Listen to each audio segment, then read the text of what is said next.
आशा भरी नारी। ये TWR इंडिया की प्रस्तुति है। ट्रांसवर्ल्ड रेडियो की आशा भरी नारी कार्यक्रम में आपका स्वागत है।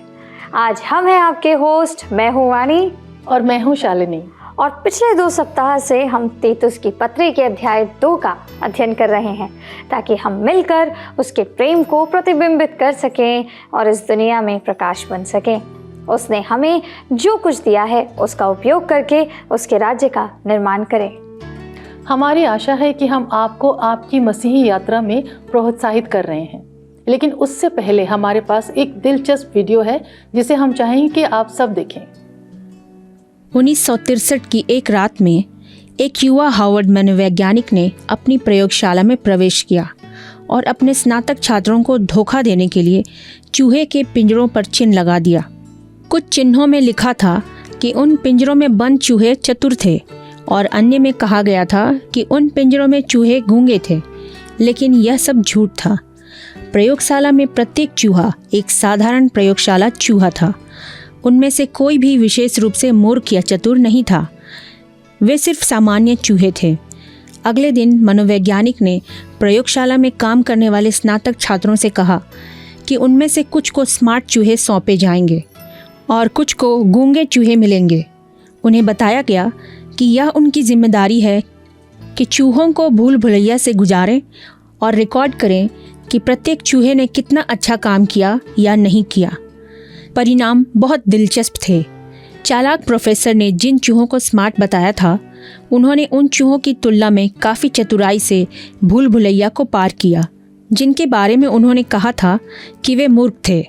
हालांकि सभी चूहे बिल्कुल एक जैसे थे। ऐसा लग रहा था कि उन स्नातक छात्रों के मन में जो विचार या अपेक्षाएं हैं, जिन्होंने चूहों को भूल भुलैया में डाला था, इन साधारण चूहों को 2 समूहों में बदल दिया था, चतुर चूहे और गूंगे चूहे। तो प्रयोग के दौरान इन चूहों का क्या हुआ? मनोवैज्ञानिक ने पाया कि शोधकर्ताओं यानी खोज करने वाले विद्यार्थियों को जो अपेक्षाएं थी, प्रयोग के दौरान उनमें से प्रत्येक ने चूहों को छूने का तरीका बदल दिया और उनके व्यवहार में आए उन छोटे छोटे बदलावों ने उनके व्यवहार को बदल दिया। जिन शोधकर्ताओं ने सोचा कि उनके चूहे होशियार थे, उन्होंने उन चूहों के प्रति गर्मजोशी महसूस की, इसलिए उन्होंने उन शोधकर्ताओं की तुलना में उन्हें अधिक धीरे से संभाला जिन्हें मूक चूहे दिए गए थे। वाह, बहुत दिलचस्प प्रयोग था। कौन जानता था कि हमारे विचार और विश्वास हमारे व्यवहार और अपेक्षाओं को बदल सकते हैं। ठीक ही है। इससे पता चलता है कि हमारे दिमाग में एक पूरा युद्ध क्षेत्र है। यही कारण है कि हम जिसमें विश्वास करते हैं वह इतना महत्वपूर्ण है, क्योंकि वास्तव में हम जिस पर विश्वास करते हैं वही इस बात का आधार और बुनियाद बन जाता है कि हम जो काम करते हैं वह क्यों करते हैं। हम दुनिया में अपने आसपास के लोगों के साथ कैसे बातचीत करते हैं, हम दुनिया को कैसे देखते हैं। तो मेरा मतलब ये है कि हम जिसमें विश्वास करते हैं वह वास्तव में हमारे लिए बहुत ही मायने रखता है। जी हाँ, यही हमें एक सही रूप या ढांचा देता है। तो आज हम अपने मन के युद्ध क्षेत्र के बारे में बात करने जा रहे हैं, लेकिन आज हम मुख्य रूप से किसी भी झूठी सच्चाई को दूर करना सीखेंगे जो हम सोच सकते हैं कि हम परमेश्वर के वचन के बारे में जानते हैं और हमारे जीवन में उसकी सच्चाई क्या है। बाइबल परमेश्वर के वचन को प्रकाश, हमारे पैरों के लिए दीपक और हमारे मार्ग के लिए उजियाला कहती है। परमेश्वर के वचन हमारी आत्मा और हमारे जीवन को प्रकाशित करते हैं, और इसलिए मैं प्रार्थना करती हूँ कि आज हम जो बात करते हैं आपके सामने प्रकट करें कि यदि आप किसी पर भी झूठ पर विश्वास कर रहे हैं तो आप तुरंत दौड़कर परमेश्वर के पास जाओगे और कहोगे कि अब उस पर विश्वास नहीं करना चाहती। आइए ईश्वर से प्रार्थना करें कि वह हमें बदले और हमें सच्चाई दिखाए। अब ये संभव कैसे है? बाइबल हमें समाधान भी देती है। परमेश्वर हमें दिन रात उनके वचन पर ध्यान करने के लिए कहते हैं। बाइबल में ध्यान करना शब्द जुगाली करने वाली गाय के समान है। हम सभी ने गायों को शांति से बैठकर बार बार अपना भोजन चबाते हुए देखा है, और वे चबाते और चबाते और पचाते हैं और चबाते हैं और चबाते हैं। और इसलिए परमेश्वर के वचन में गहराई से उतरना और उसे पढ़ना और उसे अपने शरीर की प्रत्येक कोशिका का हिस्सा बनने देना बिल्कुल वही है जो हमें करने की ज़रूरत है। जी हाँ, हमें परमेश्वर के वचन को हमारे सोचने के तरीके को बदलने देना होगा। तो चलिए आरंभ में वापस चलते हैं। वाणी, आरंभ में? जी हाँ शालिनी जी, आरंभ में। आदि में एक शब्द जिसके बारे में आज हम बात करेंगे उसे याद कीजिए।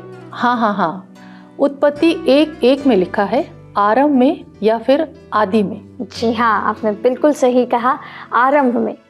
जब मैं इस बारे में सोच रही थी तो मैंने अदन की वाटिका में हवा के बारे में सोचा कि कैसे वो बहकावे में आ गई। उसने जिस चीज़ पर विश्वास करना चुना उसके परिणाम स्वरूप ऐसे कार्य हुए जो मृत्यु और विनाश का कारण बन गए और पाप संसार में आया। जी हाँ, और आइए इसके बारे में हम और पढ़ते हैं। उत्पत्ति 3:1, परमेश्वर ने जितने बनेले पशु बनाए थे उन सब में सर्प धूर्त था, और उसने स्त्री से कहा, क्या सच है कि परमेश्वर ने कहा है कि तुम इस वाटिका के किसी वृक्ष का फल नहीं खाना? तो यहीं से मन का वह युद्ध क्षेत्र होता है जहाँ हवा को संदेह होने लगता है कि परमेश्वर ने जो कहा था वो उसके बारे में क्या सही में जानती थी या नहीं। और इससे एक और बात जो मैं देखती हूँ वो ये है कि अगर दुश्मन उसकी सोचने की प्रक्रिया को तोड़ सकता है तो वह उसे परमेश्वर की अवज्ञा करवाने में सफल भी होगा, और कहीं ना कहीं वो धूर्त यही तो चाहता था। आप बिल्कुल ठीक कह रही हैं वानी। कभी कभी हमारे साथ भी ऐसा ही होता है। हवा को उस बात पर संदेह होने लगा जिस पर उसने विश्वास किया था। मुझे लगता है कि यहाँ सवाल ये है कि पहली बात तो ये है कि परमेश्वर ने जो कहा था क्या उसने उस पर विश्वास किया था? आइए देखें कि उत्पत्ति 2:16 और 17 में परमेश्वर के सटीक शब्द क्या थे। तब यहोवा परमेश्वर ने आदम को यह आज्ञा दी कि तू वाटिका के सब वृक्षों का फल बिना खटके खा सकता है, पर भले या बुरे के ज्ञान का जो वृक्ष है उसका फल तू कभी ना खाना, क्योंकि जिस दिन तू उसका फल खाए उसी दिन अवश्य मर जाएगा। मुझे लगता है कि यह दिलचस्प है कि शैतान ने हवा को हिलाने या अस्थिर करने के लिए एक प्रश्न का इस्तेमाल किया। देखिए कि हवा क्या कहती है। स्त्री ने सर्प से कहा, इस वाटिका के वृक्षों के फल हम खा सकते हैं, पर जो वृक्ष वाटिका के बीच में है उसके फल के विषय में परमेश्वर ने कहा है कि ना तो तुम उसको खाना और ना उसको छूना, नहीं तो मर जाओगे। इसलिए वह वही दोहराने की कोशिश करती है जो परमेश्वर ने उससे कहा था, और हम ऐसा तब भी करते हैं जब हम प्रलोभनों से जूझ रहे होते हैं। लेकिन यहाँ दिलचस्प बात यह है कि वह कुछ अलग कहती है। वह कहती है, परमेश्वर कहता है कि उस वृक्ष का फल ना खाना और ना उसे छूना, नहीं तो मर जाओगे। उत्पत्ति 2 में कहीं भी परमेश्वर ने हवा से ना छूने के लिए नहीं कहा, इसलिए हवा ने वह स्पर्श, छूना भाग अपने आप से जोड़ा। अरे हाँ, और इसलिए वह उस सही बात पर भी विश्वास नहीं कर रही है जो परमेश्वर ने उससे कही थी। वह बिल्कुल अलग बात बता रही है। निसंदेह हम सभी जानते हैं कि अध्याय का अंत कैसा होता है। हवा फल खाती है और उसे एहसास होता है कि वह मरने वाली नहीं है, और इसलिए वह आदम को भी फल खाने के लिए कहती है। लेकिन उन्हें बहुत देर से एहसास हुआ कि सृष्टि की रचना करने वाले के साथ उनका सुंदर शाश्वत रिश्ता अब नष्ट हो चुका है और क्षतिग्रस्त हो गया है। पिछले दिनों में ये जानना चाह रही थी कि ज्ञान और विश्वास में क्या अंतर है, और फिर मैंने थोड़ा पढ़ा और अध्ययन किया और मुझे यही पता चला, ज्ञान तथ्य, जानकारी और कौशल है जो एक व्यक्ति अनुभव या शिक्षा के माध्यम से प्राप्त करता है। दूसरी ओर विश्वास एक हार्दिक, गहरी और भावुक मजबूत भावना है जिससे यह सुनिश्चित होता है कि कोई व्यक्ति या कोई वस्तु अस्तित्व में है। जी हाँ, यह बहुत मायने रखता है, क्योंकि दर्शकों, हम वास्तव में बहुत सी चीज़ों का ढेर सारा ज्ञान प्राप्त कर सकते हैं।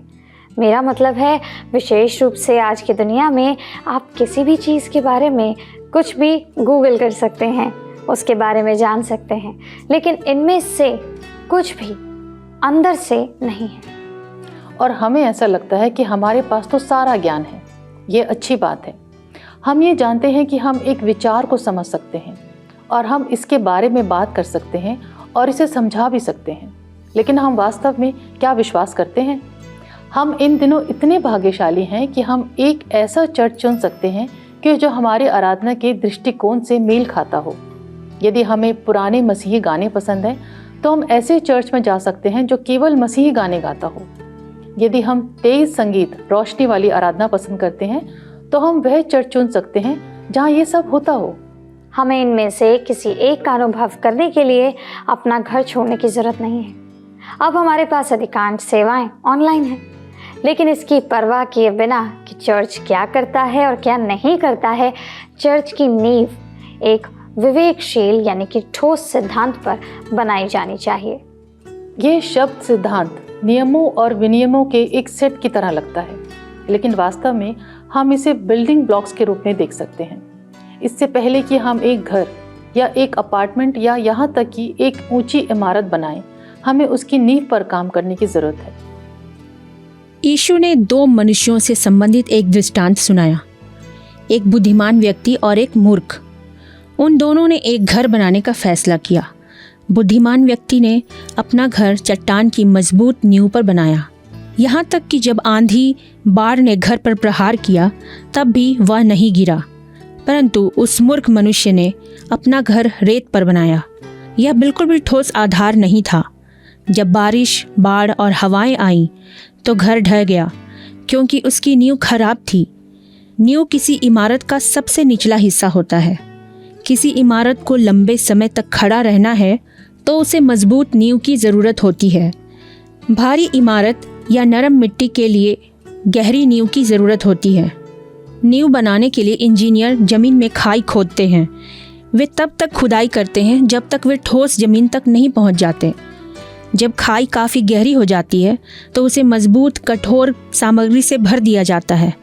कभी कभी कंक्रीट, पत्थर, रोड़े आदि का उपयोग किया जाता है। खाई में स्टील के लंबे पतले गोल टुकड़े डालकर कंक्रीट को मजबूत बनाया जाता है। जब कंक्रीट सूख जाती है तो स्टील नींव को एक साथ बांध देता है। इसे हम रीइंफोर्स्ड कंक्रीट कहते हैं। एक बार जब नींव को कसकर पैक कर दिया जाए या अच्छी तरह से सुखा लिया जाए तो निर्माण शुरू हो सकता है। आपके घर की नींव सही होना अविश्वसनीय रूप से महत्वपूर्ण है। नींव में आपके द्वारा की गई कोई भी गलती आपके घर के पूरे जीवन काल में नहीं बदली जा सकती। इमारतों और घरों को मजबूत नींव की आवश्यकता क्यों होती है? क्योंकि यह नींव ही है जो पूरी संरचना का भार उठाती है और इसे सभी परिस्थितियों में मजबूत बनाए रखती है। मसीही सिद्धांत बाइबल में पाई जाने वाली शिक्षा है। ईश्वर कौन है, हम कौन हैं, दुनिया का अस्तित्व क्यों है, इत्यादि। जब हम उसे पढ़ते हैं, सुनते हैं और यीशु की आज्ञा मानते हैं तो हमें संभवतः शांति महसूस होगी, यह जानकर कि वह हमारे जीवन की मजबूत नींव है। और हम बाइबल पढ़कर, दोस्तों के साथ अपने निष्कर्षों पर चर्चा करके, अन्य मसीहियों से सीखकर और प्रार्थना करके उस नींव को मजबूत कर सकते हैं। जब दर्द, परेशानी या निराशा आती है, हम निश्चिंत हो सकते हैं कि हमारी नींव मजबूत और बहुत ठोस है। हमारा उद्धारकर्ता वह सहायता प्रदान करेगा जिसकी हमें आवश्यकता है। ठोस सिद्धांत प्रत्येक शिष्य के लिए बहुत महत्वपूर्ण है, क्योंकि यह उन्हें मसीह का दिमाग देता है, हमें उनके जैसा बनाता है और हमें उनसे प्यार करने और उन्हें और अधिक निकटता से जानने के लिए प्रेरित करता है। हम यीशु के जितना करीब होंगे उतना ही बेहतर हम इस खोई हुई दुनिया में उसका प्रतिनिधित्व करेंगे। दूसरा पत्रस 3 का 17 से 18 पद कहता है, इसलिए हे प्रियो, तुम लोग पहले ही से इन बातों को जानकर चौकस रहो, ताकि अधर्मियों के भ्रम में फंसकर अपनी स्थिरता को हाथ से कहीं खो न दो, पर हमारे प्रभु और उद्धारकर्ता यीशु मसीह के अनुग्रह और पहचान में बढ़ते जाओ। इसे इस तरह से सोचिए, हम परमेश्वर से प्यार करते हैं और अगर हम किसी से प्यार करते हैं तो हम उनके बारे में सब कुछ जानना चाहेंगे। जब हम प्यार में पड़ते हैं तो हम उस व्यक्ति के बारे में हर तरह की बातें जानना चाहते हैं। वो किस स्कूल में गए थे, उनके शौक क्या है, भविष्य के लिए उनकी योजनाएं आदि।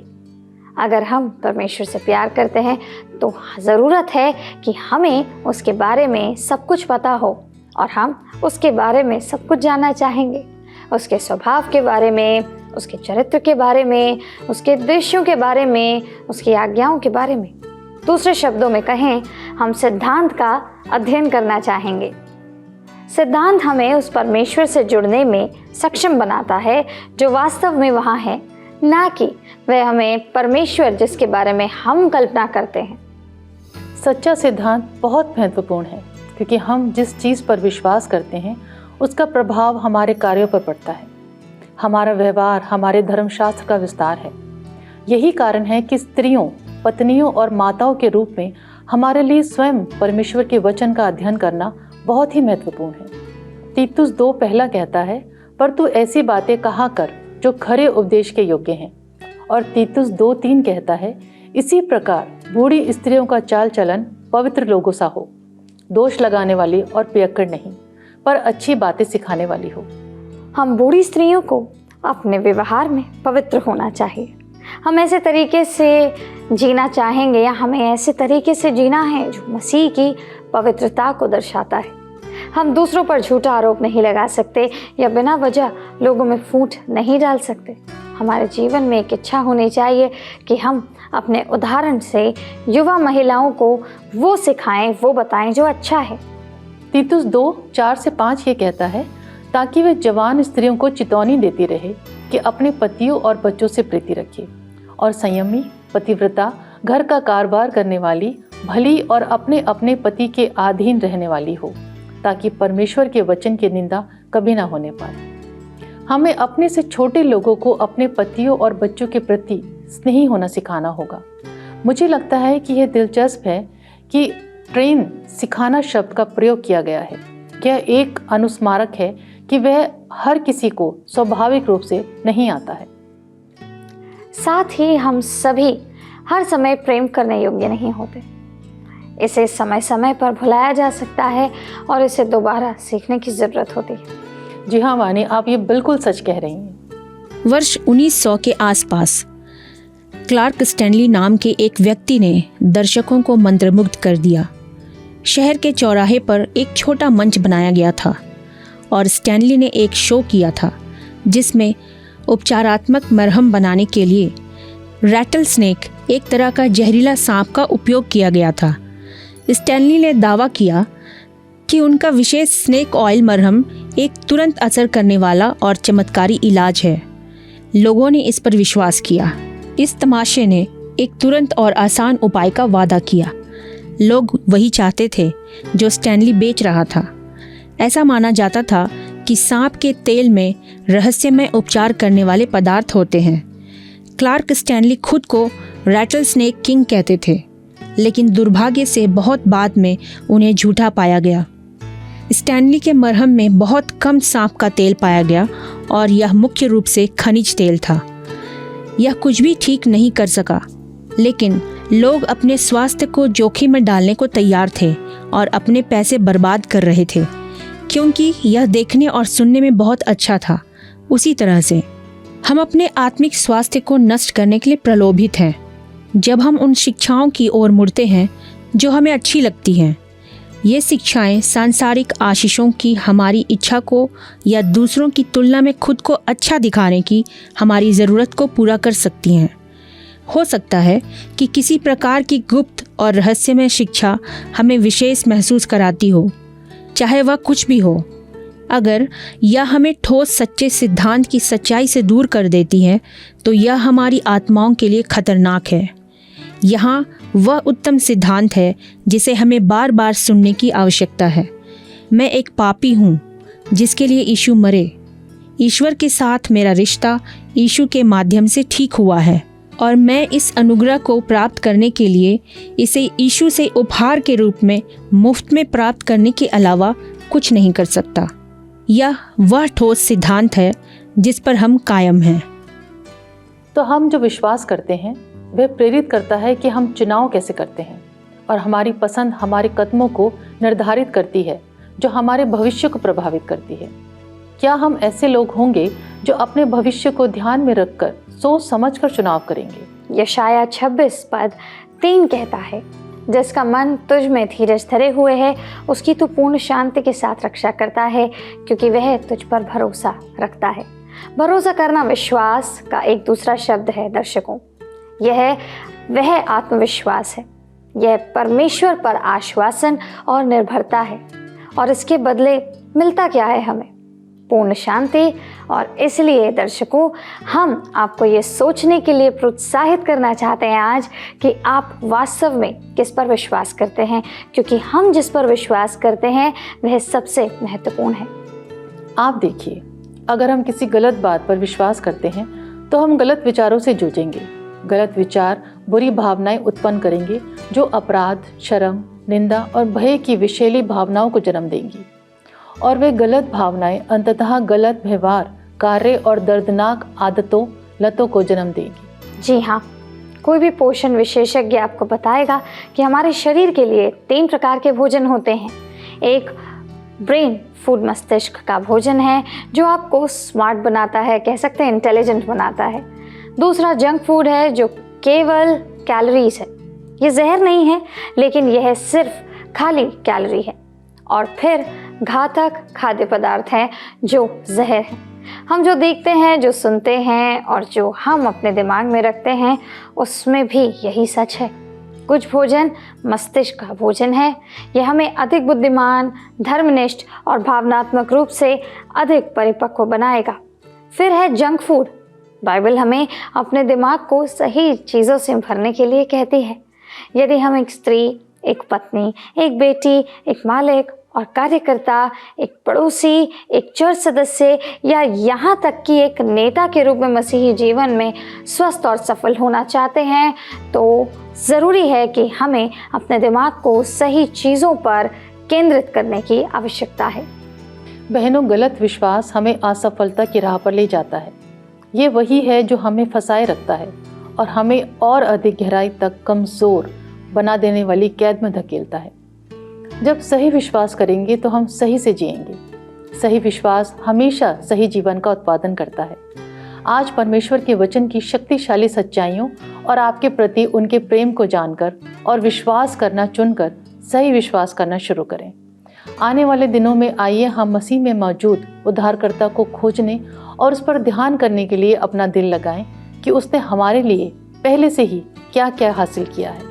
अपने मन को परमेश्वर की सच्चाइयों के साथ नया बनाने का चुनाव कीजिए कि हम वास्तव में मसीह में कौन हैं और हम उसके लिए कितने मूल्यवान हैं। हम प्रार्थना करते हैं दर्शकों कि यीशु और उसके वचनों की मजबूत नींव के कारण हम में से प्रत्येक जन, जी हाँ प्रत्येक जन, अपनी सफलता का अनुभव करना शुरू कर देगा। बहनों, आज के लिए बस इतना ही। हमें आशा है कि आपको आशीर्वाद और प्रोत्साहन मिला होगा। आइए हम प्रार्थना करें।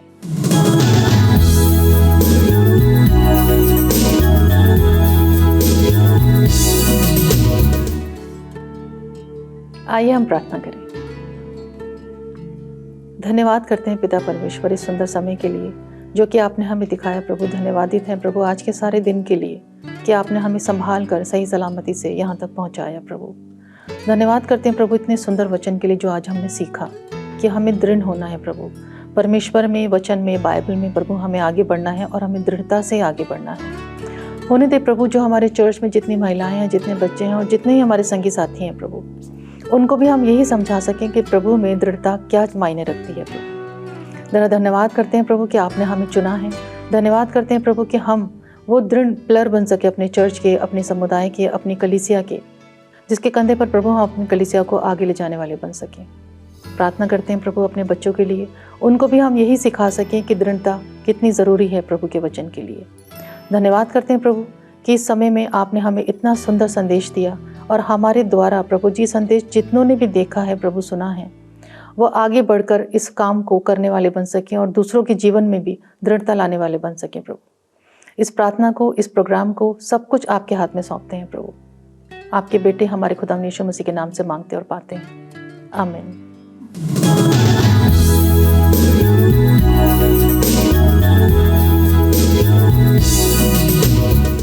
तो दर्शकों, हमें उम्मीद है कि आपको आज का कार्यक्रम ज़रूर पसंद आएगा और अपने जीवन में आप इसे अमल में ज़रूर लाएंगे और परमेश्वर के वचन के द्वारा आप आशीषित ज़रूर हुए होंगे।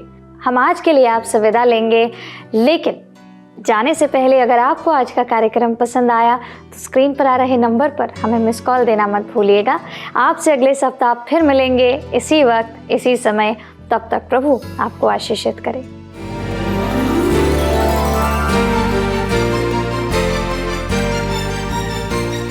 आशा भरी नारी, ये TWR इंडिया की प्रस्तुति है।